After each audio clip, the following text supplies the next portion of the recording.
Hello, ladies and gentlemen. Hope you have a great and wonderful day. And it seems that there is some a bit of outrage happening, rightfully so. And this is with to do with the two biological men taking over women's sports yet again because women refuse to fight back. Now, I take that as there are a majority of women you refuse to fight back, but it seems there's a lot of you that there are also a few of you that are fighting back. The one that was with the pool, the one that was with the I maybe believe the jiu-jitsu stuff and martial arts. So you're doing a lot of good stuff with the physical, but now you need to start tackling more of the non-physical type stuff so you could probably get your sports back because it doesn't seem like you're winning in very high regard.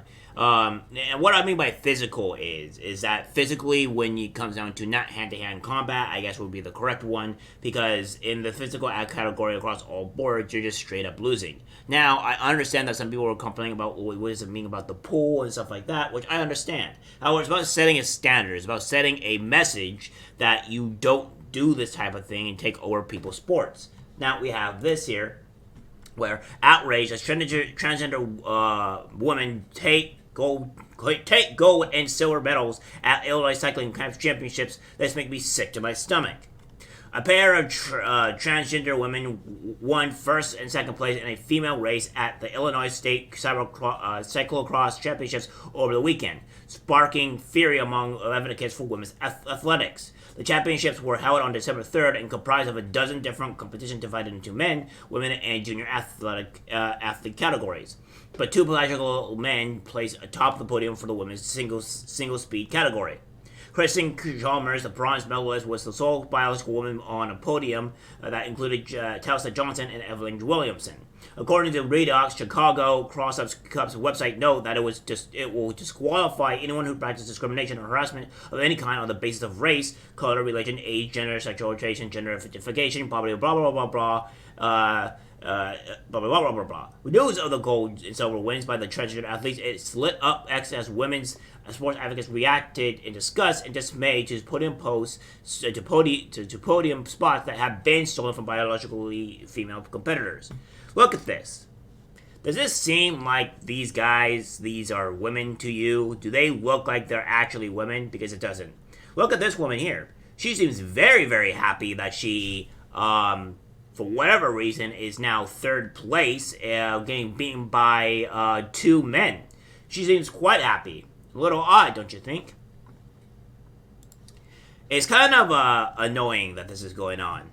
But we'll read through more. Megyn Kelly simply called the incident infuriating, while tennis legend Martina Navratilova wrote more mediocre male bodies taking podium places from female athletes, and it stinks. Piers Morgan was also horrified. It's so outrageous. Why aren't more women standing up against this assault on their rights? He wrote on X. Because, Piers, women seem to have the incapability of fighting for their rights. They have to receive everything for them for free, and for whatever reason, they refuse to fight. It's almost like they have no accountability and they have no ability to fight back for whatever reason. But I think it's probably start time where you do this because if you don't start fighting back, ladies, I think your bathrooms and everything else is going to go away. Because think about this. It won't just be where your sports will be taken away. It will be your privacy as well. We'll be able to go into your bathrooms, do whatever we want to you because you didn't fight back enough because for whatever reason you think that it's okay. So I'm going to call this to you. Fight back. Fight back. Fight back. Maybe this might start ringing a little bit in your head. Oh wait, no, fight back. I don't know when it's going to take it to your guys' brains to start thinking that this might be a good idea. Because your sports are losing, guys. You're kind of losing your sports. They're going down the drain, and it's all thanks to you. An account called the Lesbian Republican Revolt wrote, "Cycling has been my refuge since I was a little girl. This makes me sick to my stomach and full of rage." Former NCAA swimmer and current advocate for the continued existence of women's sports, Riley Gaines, offered to compensate female cyclists who boycott USA cycling competitions. Yes, exactly. So what you do is exactly what Riley Gaines is doing. You give the women that are actively trying to fight back against this type of stupid stuff, and then you punish and don't reward any woman for for not fighting back against their rights. Because here's the thing here. You award people for trying to fight back and save what they have. You don't reward people for not fighting back and being complacent. It's almost like you gotta treat a kid what is right in order to do so. Now, of course, women are going to be thinking, well, you're being very sexist. You're being very misogynist. You're not seeming to liking women. Well, I'm not seeing how this is the case, considering that I've been talking multiple times on this channel for women to fight back for their rights and for them to actually act like an adult and be treated like an adult and fight back for what is right for them. However, if they're not going to do this, they're going to concede their rights with essentially less than a century of getting them. You seem to not care very much. So I don't see how I can feel any sympathy for people that don't care for what they lose. Any woman who concedes and doesn't compete, I will personally pay them the prize money they are missing out on. Stop participating in the farce. Exactly. Stop doing this. If you want to fight back, if you want to keep your sports, don't compete. If you see transgender women, just don't compete. It's not that difficult. Yeah, you lose something for the short term, but in the long term, you have your sports. Johnson and Williamson have been racing as women for years, since 2017. Williamson has collected some 18 first-place titles in races across the country. Williamson is reportedly in a polyamorous relationship with a trans cyclist, Austin Clips, who competes against biological women and has become notorious for shoving a competitor during a race. According to past reporting, Williamson competed in both men's and women's categories at the Sky Express Citrus Criterium in March 2020, where the cyclist won first place racing against women. But she didn't place in the men's race comprised of 40 cyclists, suggesting that Navratilova may hit the nail on the head with her statement. Johnson has also picked up a number of victories in female races after previously competing in men's categories while riding for Clemson University. Several months ago, Redux reported that the pair of competed as a team in 2 women's races in Illinois, claiming first place in both. In one of those competitions, the athletes chose Testosterone as their team name, referencing the cross-sex hormone. So, yeah, this is what's happening here. Williamson was rewarded in a polyamorous relationship, blah, blah, blah, blah, blah, and Killips in unmitigated aggression has forced at least one biological female champion out of the sport. Yeah, so they're also forcing you guys out of your sport. So, be as it may, ladies. Be as it may.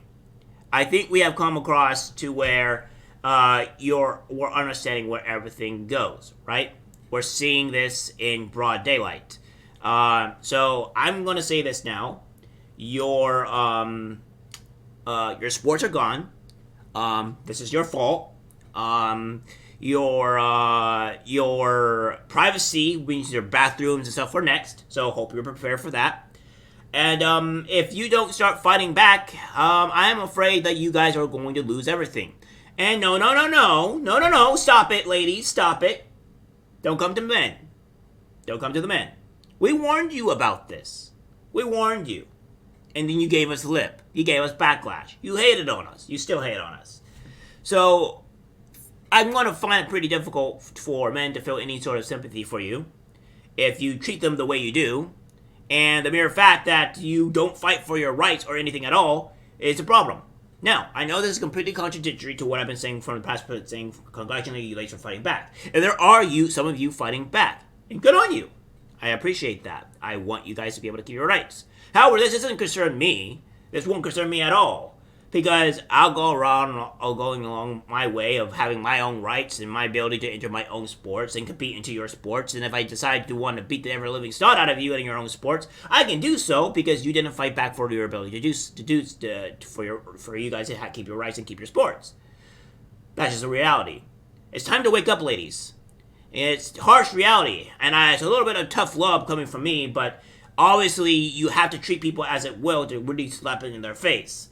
And unfortunately, it's not waking up to you, apparently. Not enough of you are fighting back. I want more. I want more of you women fighting back. As I said before, I will always congratulate and respect the women fighting back and fighting back for their rights, and they deserve to be compensated and felt sorry for. The rest of you that don't, well, I guess you're just the lost cause. Alright guys, that's it for the video. Like, subscribe, share. As always, take care, my friends. I'm disgusted by what I see in public. Even people closest to us can't be trusted. Cause it's algorithmic disease, the social media.